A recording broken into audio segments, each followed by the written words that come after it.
La cinquantaine, ce seuil souvent perçu comme la maturité accomplie, confronte l'individu à une réalité biologique inéluctable, la dérégulation de l'axe hormonal. Cette transition, dénommée ménopause chez la femme, est, de manière moins universelle mais tout aussi significative, déficit androgénique lié à l'âge d'Halal ou andropause chez l'homme, représente un enjeu majeur de santé publique et de qualité de vie. Il est impératif d'adopter une approche scientifique et empathique pour comprendre ces bouleversements et les stratégies d'adaptation qu'ils exigent. C'est le cas d'Élise, 52 ans, directrice Makitine à Lyon, qui a soudainement vu sa vie basculer dans l'inconfort. Le problème n'était pas initialement un diagnostic, mais un ressenti diffus, l'énergie qui s'effrite, les nuits saccadées.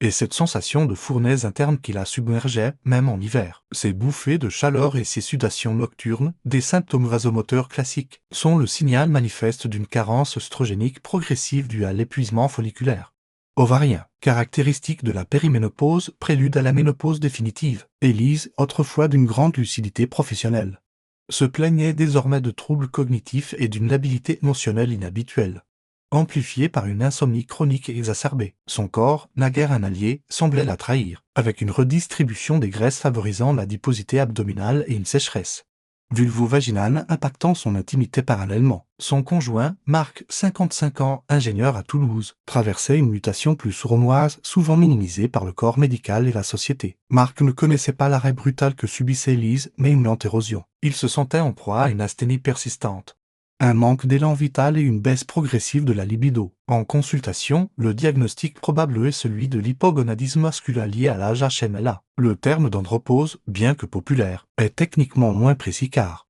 contrairement à la ménopause où la production d'œstrogène s'arrête, la production de testostérone totale et libre chez l'homme ne fait que diminuer progressivement. Influencée par l'axe hypothalamo-hypophyso-testiculaire, l'agitation chez Marc se manifestait par une irritabilité accrue, masquant une humeur dépressive sous-jacente et des troubles de l'érection occasionnels.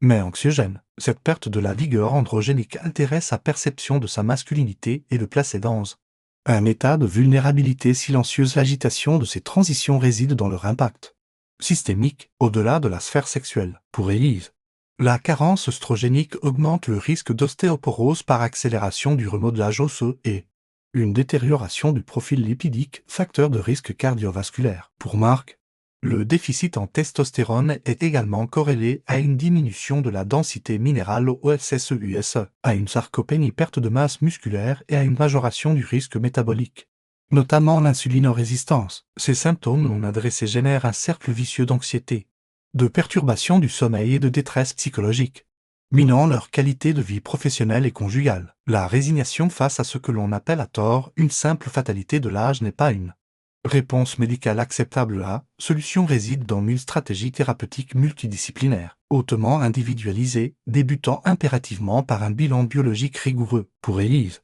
après avoir exclu toute contre-indication formelle comme un antécédent personnel de cancer du sein ou de thrombose veineuse profonde, l'approche la plus efficiente pour juguler les symptômes vasomoteurs et prévenir l'ostéoporose est le traitement hormonal de la ménopause THM. Le protocole privilégié aujourd'hui en France est souvent la voie transdermique, utilisant des œstrogènes par pas ou gel pour minimiser le risque jomboembolique et le métabolisme hépatique de premier passage, combiné à un progestatif micronisé pour assurer la protection de l'endomètre. Les études, notamment celles réévaluant les données de la OAI, ont démontré que l'initiation précoce du THM, dans la fenêtre d'opportunité dans les 10 ans suivant le début de la ménopause et avant 60 ans, est celle qui offre le meilleur rapport bénéfice-risque pour le contrôle des symptômes et la prévention des fractures ostéoporotiques. Pour Marc, le diagnostic MUA est confirmé par un taux de testostérone plasmatique total significativement bas, effectué le matin, idéalement à jeun. Si la symptomatologie est invalidante, un traitement de substitution à la testostérone TST peut être proposé. La TST est une solution médicale puissante pour restaurer la libido, améliorer la fonction érectile, augmenter la densité osseuse et la masse musculaire et atténuer les troubles de l'humeur. La prudence s'impose, la surveillance du taux d'antigène prostatique spécifique PSA et de l'hématocrite est essentielle pour prévenir les risques potentiels. En l'absence de DALA avéré ou en complément, des traitements pharmacologiques tels que les inhibiteurs de la phosphodiestérase de type 5,5 peuvent être prescrits pour les troubles de l'érection, ciblant spécifiquement la fonction vasculaire au-delà de la pharmacopée. L'hygiène de vie est le socle de l'adaptation. Élise et Marc ont tous deux intégré une routine d'activité physique régulière, privilégiant l'entraînement contre résistance musculation pour lutter contre la sarcopénie, l'ostéopénie, et des exercices aérobies pour optimiser leur métabolisme glucidolipidique. Sur le plan nutritionnel, l'accent est mis sur une alimentation anti-inflammatoire, riche en oméga-3 pour la neuroprotection, en calcium et en vitamine D pour la santé osseuse. Élise, par exemple,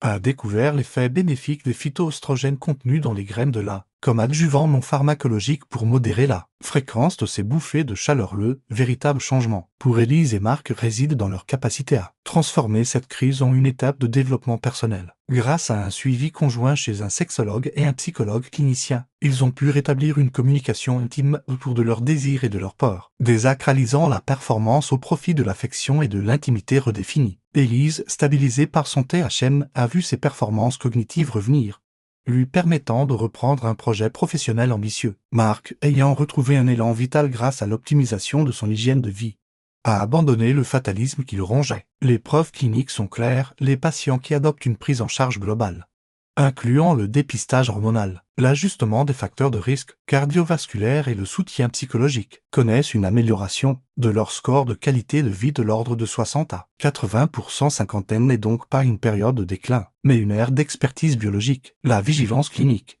la personnalisation des traitements et l'adoption proactive d'un mode de vie adapté sont les clés d'une sénescence réussie. Il est crucial de rompre le silence qui entoure ces dysfonctions endocriniennes liées à l'âge. Si vous vous reconnaissez dans le tableau clinique d'Élise ou de Marc, cette démarche ne saurait attendre. Prenez sans délai un rendez-vous spécialisé pour un bilan hormonal approfondi. L'inaction est le plus grand facteur de risque de la détérioration de la qualité de vie post-transition. Engagez-vous activement dans cette phase de reconfiguration, c'est l'unique voie pour transformer cette maturité en la période la plus épanouissante de votre existence.